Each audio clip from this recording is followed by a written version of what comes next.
Hello, I'm Charlie Zelle, and it's my honor to be the chair of the Metropolitan Council. And the Met Council does a lot with planning, mostly, like our regional park system and transportation. And the one thing we know is how vibrant the Minneapolis-St. Paul area is, all of Minnesota is, when it comes to biking and pedestrian spaces. I'm right here at the Bike Min headquarters, and I learned myself the value of commuting by bike. My office used to be just off the Greenway and 4 miles away from home. One day I figured out, you know what? It's almost as fast and as nice to be commuting by bike.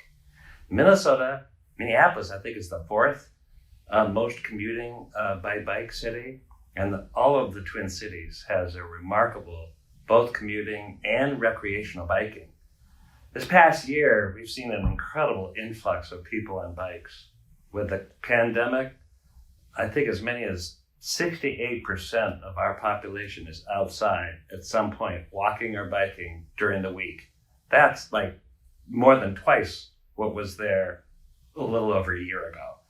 So people have discovered biking. They've discovered how important it is to be outdoors. And it's also so practical. Met Council, we've measured this, but also we're actually looking at the network, the over 400 miles of trails we have in our region, the number of on-street biking lanes that we have that fit into the entire network. Of course, any kind of disconnects doesn't make the network possible. So one of the things we measure is those areas that need investment, and there's plenty. Fortunately, Met Council, as the Metropolitan Planning Organization, has actually allocated federal funds at record amounts toward biking and pedestrian needs in this past year. As much as 17% of federal funding coming to this region for transportation is going to biking and pedestrian uses. This is for safety, this is for crosswalks, this is for safe routes to schools.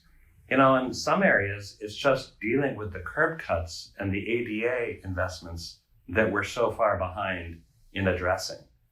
Well, that gets me to my most important point. There's so much more to do. We need funding. We need funding for all of transportation. And that last mile, that last curb cut is just as critical as the transit line, the road or bridge investment. Thank you so much for being part of the summit. I'm right here with you virtually, and I really look forward to advancing the important work of pedestrian and biking spaces for the livability and the economic vibrancy of this region. Thank you.